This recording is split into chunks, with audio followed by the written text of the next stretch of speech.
নবান্নর সামনে 37টা সরকারি বাস পোড়ানো হচ্ছিল। কোথায় ছিলেন প্রশাসন? কোথায় ছিলেন প্রশাসন যখন নুপুর শর্মার একটি মন্তব্যকে কেন্দ্র করে নাকাশিপাড়া বেতুয়া ডহরিতে হিন্দু দোকান ভাঙছিল, রেল স্টেশন পোড়াচ্ছিল? কোথায় ছিলেন আপনারা? উলবেড়িয়াতে ভেলোর থেকে আসা চিকিৎসা করিয়ে ফেরা পেশেন্টদের উপরে করমণ্ডল এক্সপ্রেসে এত বড় বড় পাথর ছুটছিল। কোথায় ছিলেন আপনাদের প্রশাসন?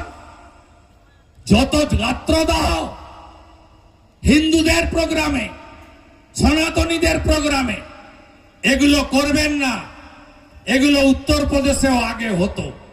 এখন উত্তরপ্রদেশে যখন জলযাত্রীরা যায় শ্রাবণ মাসে, হর হর মহাদেব ভোলে বাবা পার করেগা, ত্রিশূলধারী পার করেগা, তখন উত্তরপ্রদেশ সরকারের হেলিকপ্টার থেকে গোলাপের পাপড়ি বিতরণ করা হয়।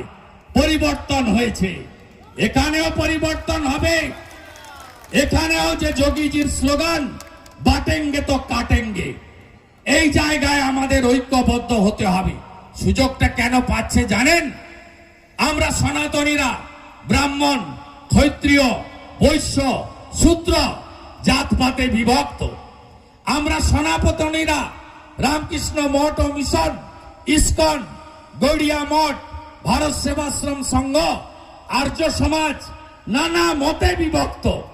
এই সুযোগটা আমাদের যারা কাফের বলে, যারা মোথাবাড়িতে ফেসবুক লাইভ করতে করতে বলছিলেন হিন্দু শূন্য করব, হিন্দু শূন্য করব, আমাদের পুলিশ গুলি চালাবে না, হিন্দুদের শূন্য করো, তারা এই সুযোগটা নিচ্ছে। তাই ঔরঙ্গজেবের সময় থেকে শুরু করে মোহাম্মদ ঘোরি, ঔরঙ্গজেব, ইব্রাহিম লোদি, এরা বারে বারে হানাদার হিসেবে এসেছে। আমাদের লক্ষ লক্ষ হিন্দুকে খুন করেছে, হাজার হাজার মন্দির ধ্বংস করেছে।